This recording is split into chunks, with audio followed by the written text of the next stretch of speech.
Okay, body dysmorphic disorder or body dysmorphia. Extreme focus on your flaws in your appearance. Now, whether other people can see it or not, it's something that you've probably got an attachment to if you're going through this type of mindset when it comes to your physique. Now, I think on some level we all have this. We all know, like, I'm not happy with XYZ. I'm not happy with, I'm not where I want to be in terms of my dream body, my body transformation. But then there's the extremes of this where there is an unhealthy obsession of comparing yourself to other people, and it's, again, like, social media has been such a catalyst for these types of thoughts and increasing the prevalence of this occurring in people's lives. If we look, I'm not going to take any specific example. Let's just use someone who's very broad and general. When you start comparing, like, your life versus how others are looking online, let's give Kylie Jenner, for example, a literal face surgery on her jaws, literal face surgery on her bone structure in her skull, millions and millions of dollars. I wouldn't say millions, let's just say hundreds of thousands of dollars of cosmetic surgery on her body, like ass, tits, liposuction, lips, plus Photoshop, plus having, like, thousands of pictures taken in, like, one setting and then finding the best one. It's an unbelievable, not injustice, but, like, disservice to yourself to compare you to something that isn't real. Like, her physical image was not literally naturally possible, and this goes on to so many different, I guess, comparisons when we're online, because, like, my ignorance and naivety getting into online fitness, I actually didn't know how dominated the industry was in terms of like testosterone,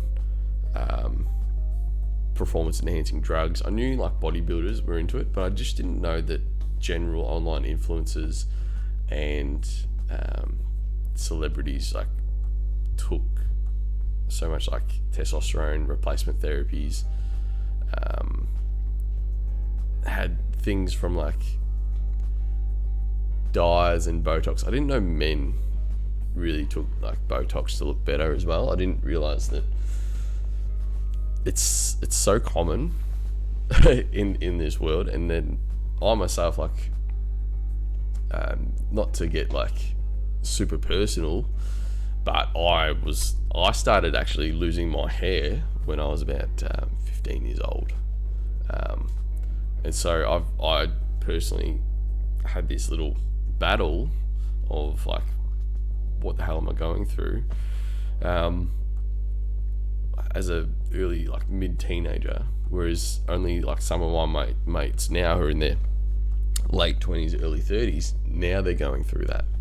So, like, there's I guess you can't really relate to that too much, but, like, on that spectrum, when we talk and about body dysmorphia and weight loss, body transformations in this fitness program, I want you to have this end goal that we're always building towards, of you comparing yourself to you, or you loving yourself more and more based on the progress that you're getting, not you looking closer to your dream goal that someone else is reflecting.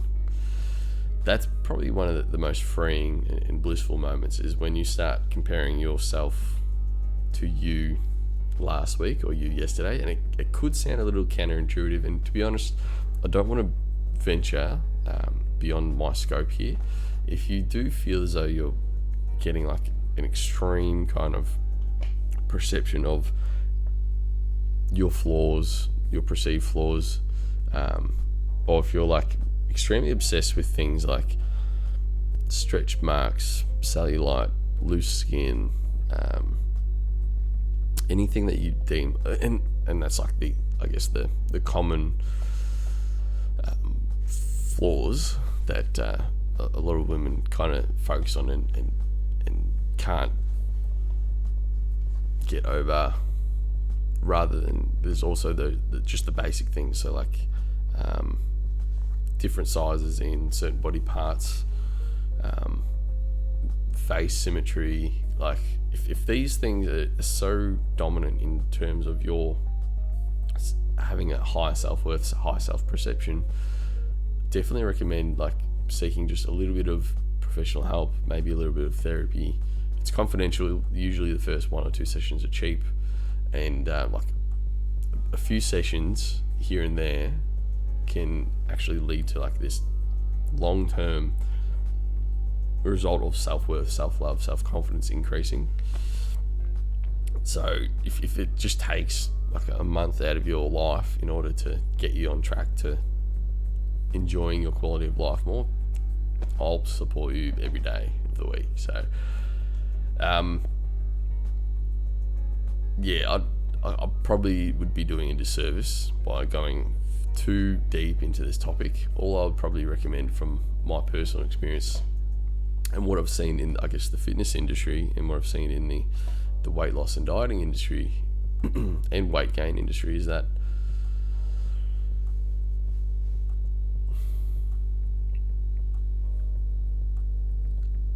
everyone does compare each other to each other. I think that's natural and normal.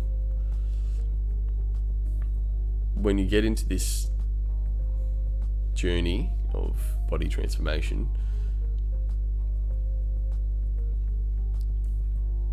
it's amazing to add certain goals to your goals. So I want to be X body fat percentage, and I want to love the way I feel about myself. I want to be comfortable in the skin that I'm living in. So rather than just setting goals and expectations, okay, I want to be X body weight, I want to have X symmetry, I want to get X surgery, add that caveat to your goals. I want to have X body type and be comfortable with how I look, and love the way I look, and love my stretch marks, and love XYZ, and love the way I look in the mirror, and love the way I feel when I'm naked.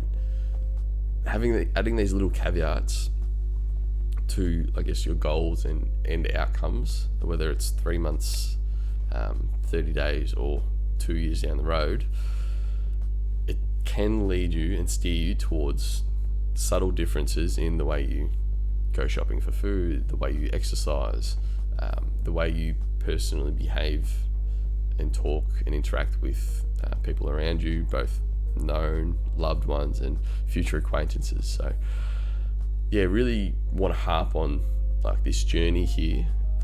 It's about self-worth, self-improvement in the physical, but also the mindset as well. So yeah, let's get around each other. If you have any like resources and support that could benefit others in the group, shoot through a suggestion in the tips and hacks section, and if it's nice, I'll probably put it on this page, and rather than post it to the Facebook group, because you never know what people are going through. So yeah, beauty, cheers for watching the video, and I hope we can send you in the right direction, because I know like with the booty building challenge, then recovery dieting, we want to essentially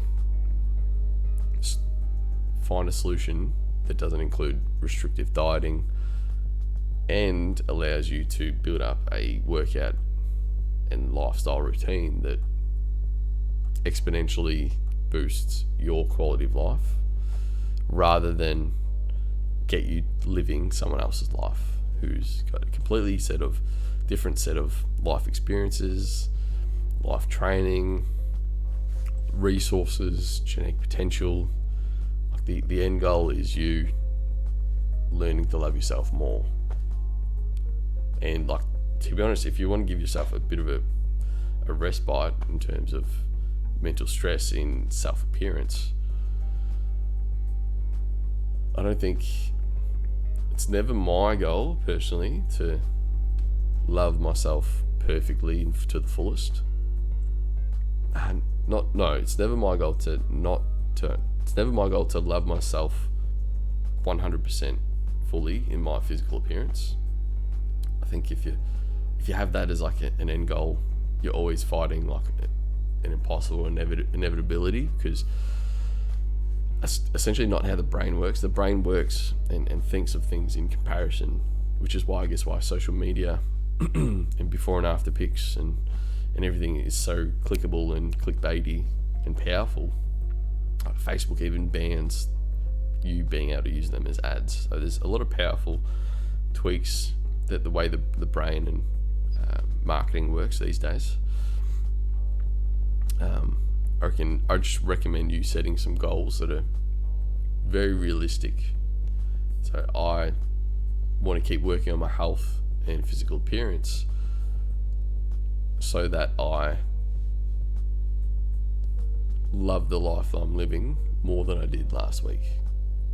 And then just making little 1% improvements every day or every week. So yeah, these little tiny tweaks in terminology and goals, they're going to pay dividends to your mindset and physical health both now and in the future, and therefore the mindset and health of those around you, and that you have an effect on. So yeah, don't aim for perfection here. Even some of like the most drop dead gorgeous models and women that I've met, they compare themselves to other drop dead gorgeous 10 models and elite looking women as well.